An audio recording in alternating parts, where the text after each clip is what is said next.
Hey, what's going on guys? Today I am going to show you how you can change your suspension control arms on your car at home really fast and really easy. So if you've seen the previous video, you have seen that I showed you how you can change the bushes on your suspension control arms. And now in this video, I'm going to show you how you can change your control arms on your car, because I've obviously got the new ones to fit. So why not show you how you can do it at home really fast and really easy. So once again, why would you want to change your control arms? Well, it's quite simple. You might want to be changing them because the bushes are dead, which is exactly what some people will be watching this for. Or if you are like me, you're going to be putting them on to a car which you may be intending to put onto track, so therefore you put stiffer bushes on the control arms. Or you're looking to take your control arms off, change the bushes, put them back on. It could be whatever it is, but today I'm going to show you how you can take your control arms off and then put them back on quick and safely and the correct way. But before I get on showing you how you can do that, I'd like to tell you that this video is sponsored by Asperx. So what I've got right here is their jump starter, which I'm going to use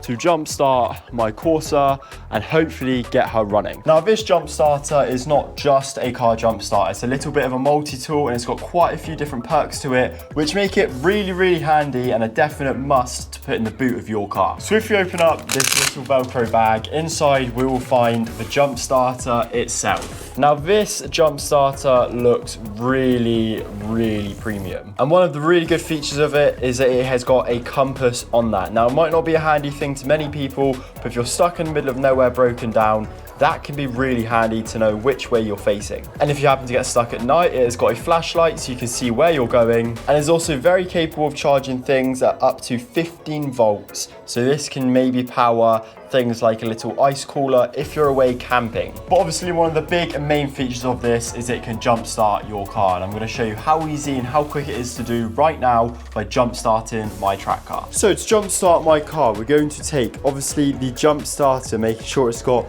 at least 3 or more of these lights lit up, and we have 4, so it's good to go. And we're also going to take the jumper cable connections, and by popping open this flap here, we can then plug these in just like so, and first putting the positive on, followed by the negative.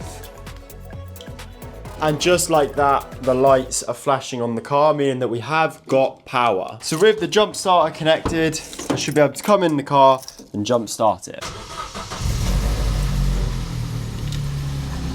And there she goes. The car is running. What a really easy and handy tool. So thank you to Asperx.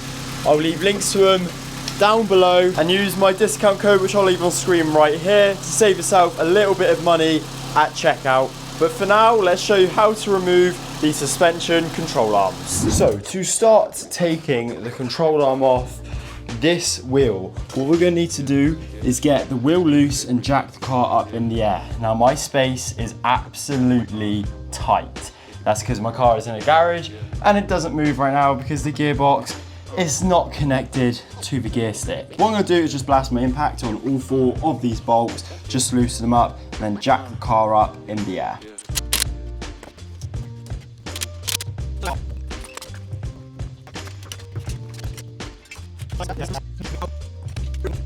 Now the next step is to get this wheel off. I like to put my foot underneath it just to give it a bit of support, so that when you take the last bolt out, the wheel doesn't just fall straight on its face. Now keeping your foot there, you should be able to get your hand over the wheel onto the back of it, and one hand on the front, and just lift it up and away from the wheel hub. And just like that, we are now left with what's behind our wheel, like our brakes and our brake caliper. But what we want is the lower control arm on the front. So the first thing that we're going to do is try and get this bolt off here around this ball joint. Now this is going to be quite difficult purely because space is not the biggest. So what we're going to need is a spanner and a ratchet with the correct socket, and we've got to just try and undo the nut while holding the bolt, or undo the bolt while holding the nut. And once I've got it cracked, I like to take out my impact and blast it off. But just like that, despite the nut being now stuck in my spanner, we should be able to just tap this bolt out with a rubber mallet, and bam, that is the old bolt out. And that is the first bit removed. Now the next few bits are going to be a little bit more difficult. That one was right in front of us, but the next couple of jobs is to remove the nuts and bolts again, but for this time, for the back of the control arm over here, and then the front of the control arm just down here.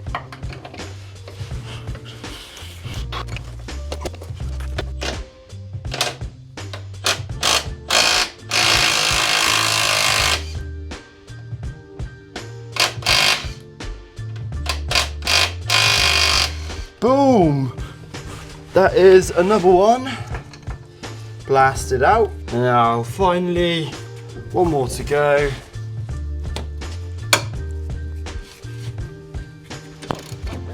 Hell yeah, man. So that one's loose. Same again. Get the impact and blast this off. And voila, just like that, muchachos. Boom. That is all the bolts for this control arm removed. So we now need to drop it off and pull it out. And the way we're going to do that is by taking a rubber mallet, and we're just going to tap it down off of the ball joint. Or we're going to tap it off the back like that. Okay, so looks like we're going to jack up the wheel hub to tap it off the ball joint.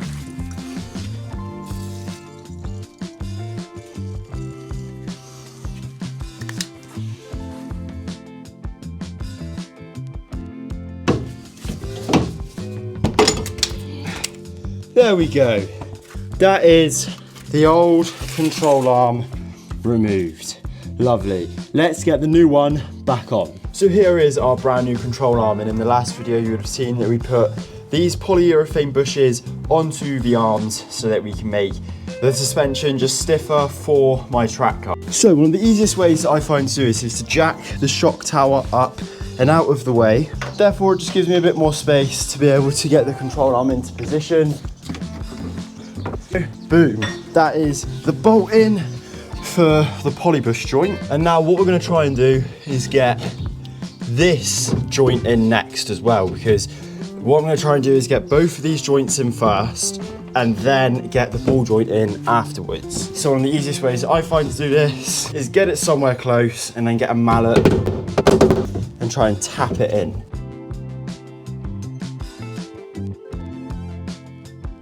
Yes, baby. So with that lined up, we can now get the bolt back through for that one. Just like so. And then we're going to put the nut on the other end as well. Now, I'm not doing these up tight. And the reason is because when you do control arm joints or any suspension joint up really, you want to have the weight of the car on it. Now, I know some people can't drop the car down and do it up. So a way to do it is get everything connected loosely and then jack up the shock tower, because then that puts everything under tension and pretty much putting like the load of the car on it as such. Then that's when you can go through and do everything up.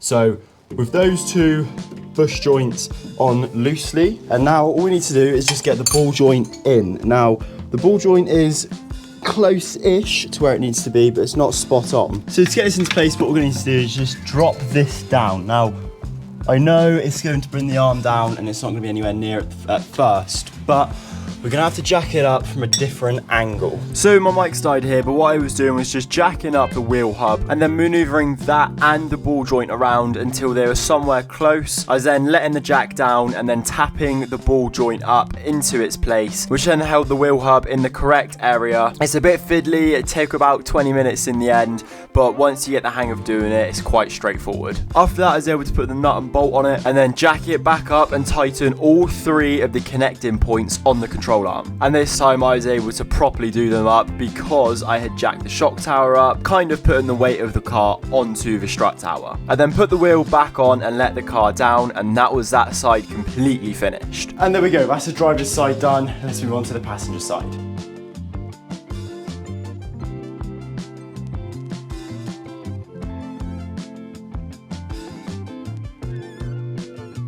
And boom, that is the other side now changed over. And with that, we are now done, and that is how you change control arms on your car at home. It's a really easy job and it doesn't take too long. So let me know in the comments if this video has helped you. And if you want to see any more how-tos on cars, I've got a big list of plans I've got coming up. So make sure to go down there and hit that subscribe button. And while you're there, if you hit that like button, I'd really appreciate that too. But for now, I will see you guys in the next video. The track car is coming along gradually. Thank you ever so much for watching. See you then. Peace out.